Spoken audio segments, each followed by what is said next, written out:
Ẹbí wọn kò fẹ́ náà wọ́n sọ yẹ tó gbà.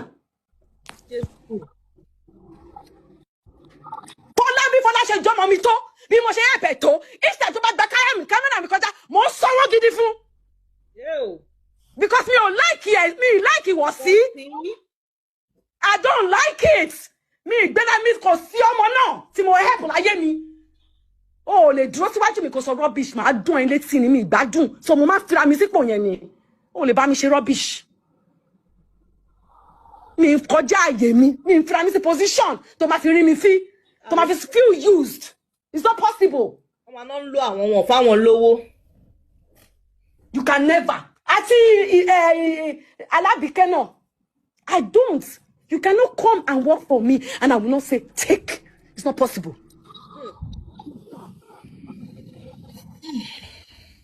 Because that's my own way of saying thank you for everything that you do.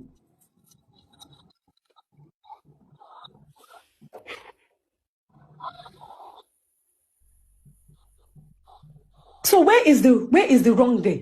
Oh, ilé mami má bá ọmọ yẹn ṣe. Ìwọ tó wá bá mi pé kí má bá yàn ṣe, wọ́n ti sọ pé kí má bá ọgọ́ fúnra ẹ ṣe. Bẹ́ẹ̀ ni mo sọ, kéèyàn kan tó wà lórí social media kó jáde kó ní Ìyábọ̀ má bá yàn ṣe. Ìwọ tó sọ wá ti sọ fún mi pé kí má bá wọn náà ṣe. Ó tún gbé mi débẹ̀. Mi ò ń gbọ́ràn sí yàn lẹ́nu. Bí spirit mi bá ṣe lead ni máa ṣe ṣe. Gbogbo aláì mo máa ń sọ́sẹ̀ bí ọmọ mi bá ṣe é so ọmọ mi mú.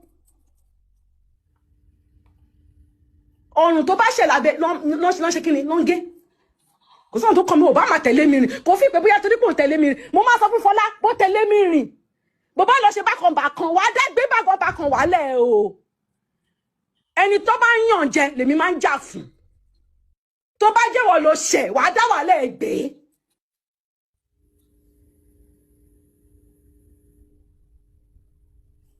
Ìgbà tí àmẹ̀bọ́ pè mí pé tó send mi message pé Alábìkẹ́ pé ó dàbí pé mo ń side ẹ̀ la fún ọmọ mo tún mo ní Alábìkẹ́ ò lè ever sọ fún mi ẹni tí mo máa side Alábìkẹ́ báwo máa sọ fún mi ẹni tí mo máa side àtẹ̀ntí mi ní side.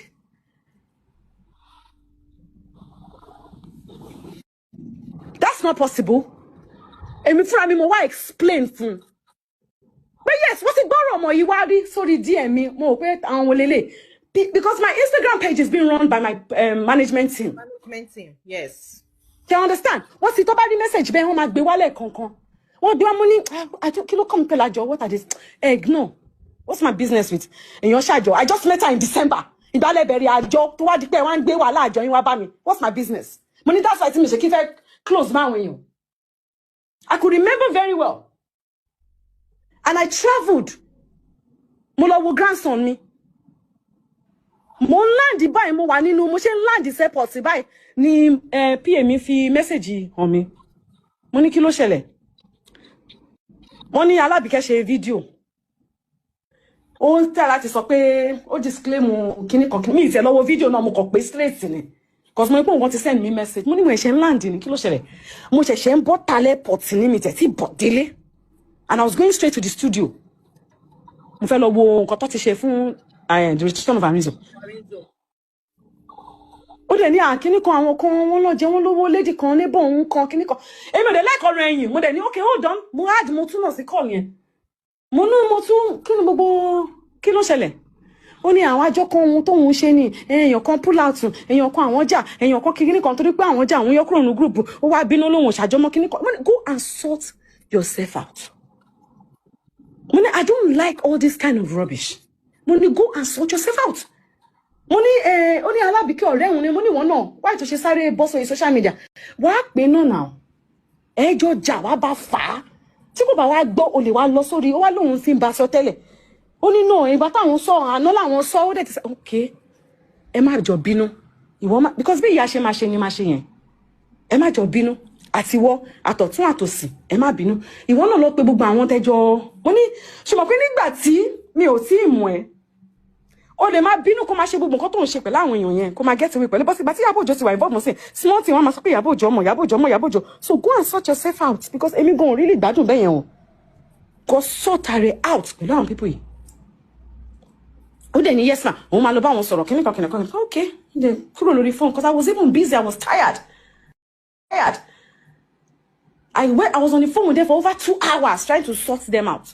Mo de kúrò lórí phone. So recently, I think it was a day after I was doing the shoot or something. I can't remember. I just saw another message. It was down on messages console phone from an uncle of mine. One woman called Tonje 450, be 550. Me see Tonje woman sent voice note. Long. What do you see me? Widow. I don't know. Do you understand? I don't know. Me I was not in the know when you guys did your job. She understand? I don't do sentiments like that. I'm a very sentimental person, but I don't do sentiments like that. The job does not concern me. You had every opportunity to find a way to ask me if I was involved. I didn't announce it on my page. Did I announce it on my page? When I came on their live show, did I ever say, oh, okay, everybody here that is not here, please be doing a job? Or did I announce that everybody here pay? Do you pay to join my page?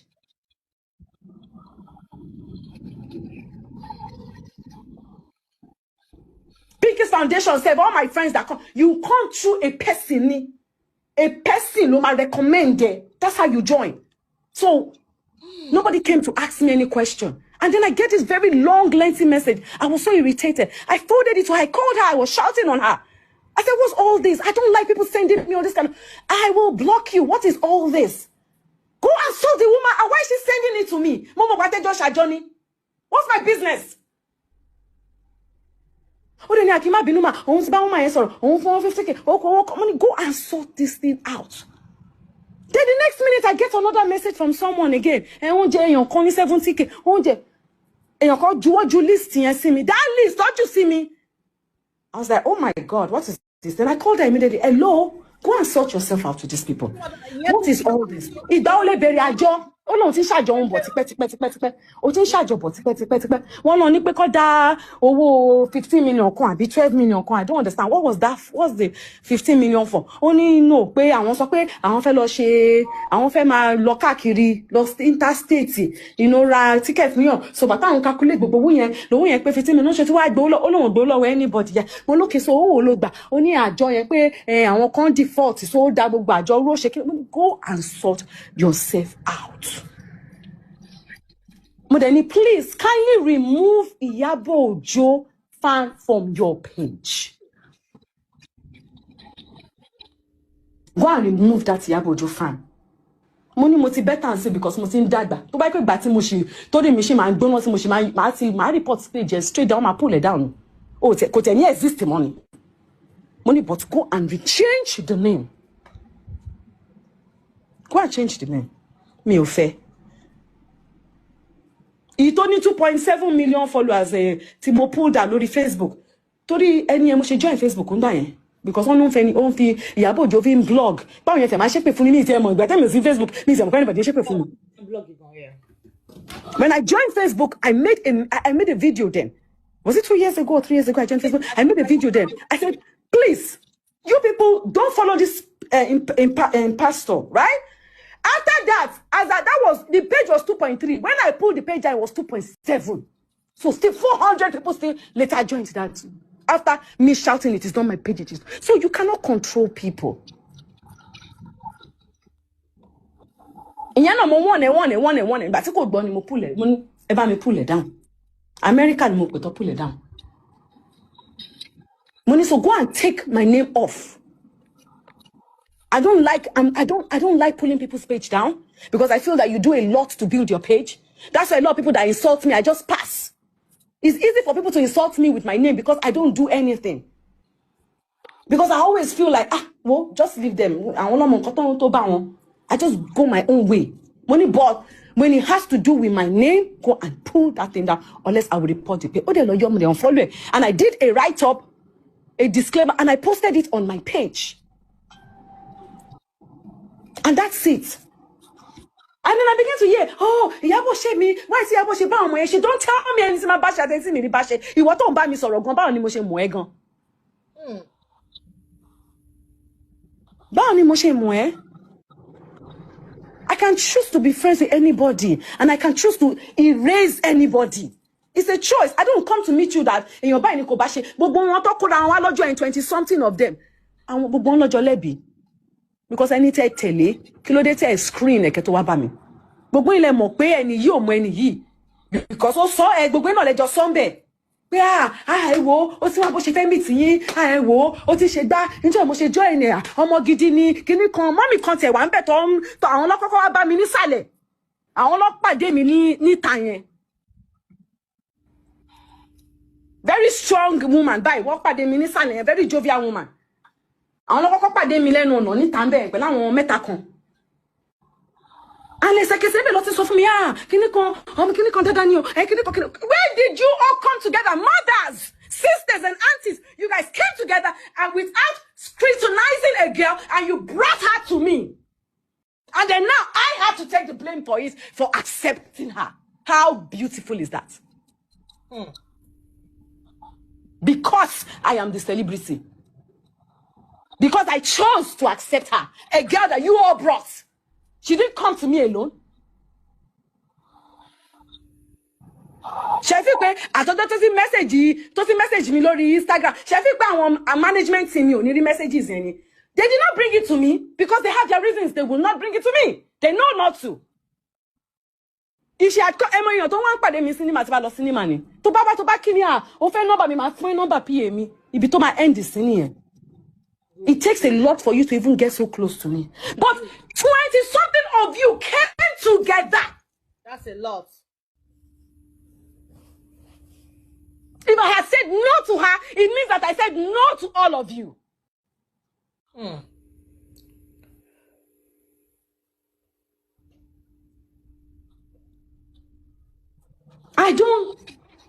Like I said, I don't have the energy for fracas. I don't do fracas. I don't care. Your kan jà wàhálà tẹ̀yin méjì nìyẹn. Tí A àti B bá ń jà, bí A bá kí mi máa kí. Bí B bá kí mi máa kí. We all met on the street of social media. We are not families. We are not friends. Hello? We all met on the street of social media.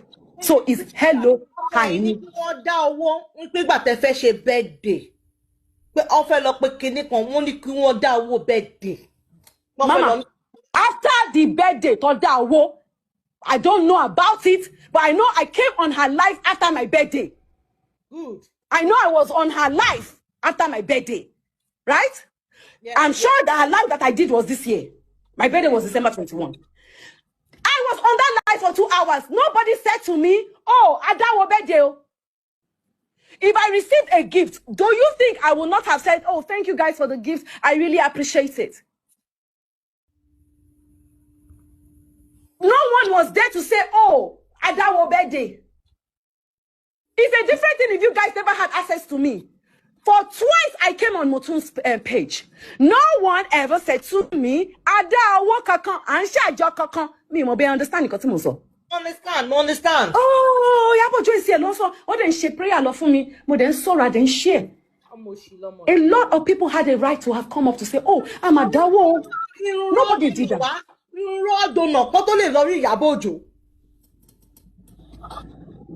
Nobody had that to do. Can you imagine? Nobody had that to do. Nobody. Twice I was on their live show. And I think I was on Official Zone once. Nobody had come to me to say, oh, Eni ni Adawo birthday. Nobody sent me a message. I didn't receive any message. Because if I've received a message, maybe not that will get a gift from, I would ask her, gift. Where's my gift? They only asked me, I think she was the one that asked me, or even they asked me, you understand? I can't remember who asked me, oh, I'm not doing anything for my birthday. I said it there. I'm not doing, I've not done my birthday now. They asked me there, Toyosi,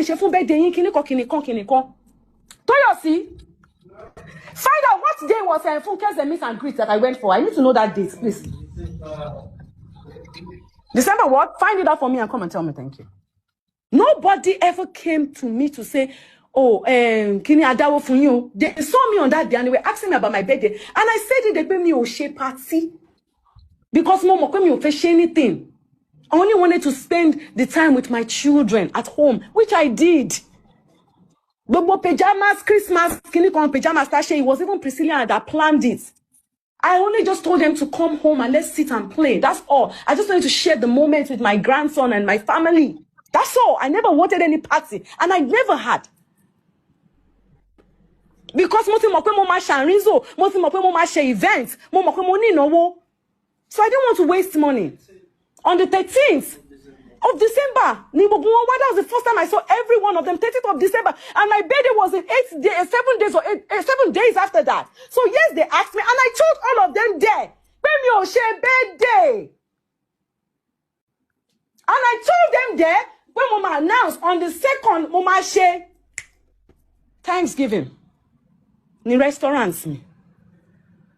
I said, I will do a Thanksgiving in my restaurant on the 2nd of January, but I will announce it. It's public. When I want my money, everybody is welcome. Because it's at my restaurant. Which I did. All white party. See Queen, my diva wakorin. I posted it. Everybody saw it now. So what is it? They all came. They were there. They asked me. I told them I'm not doing birthday. So kilo de te lo that one but I'm suffering me o birthday.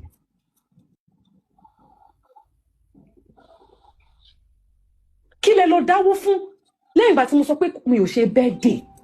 Then to buy àwọn new ones where she join lẹ́yìn no parọ́ fún pé ṣe birthday. But any old ones they just kóra yín 120 something yẹn. Why didn't you guys tell her no?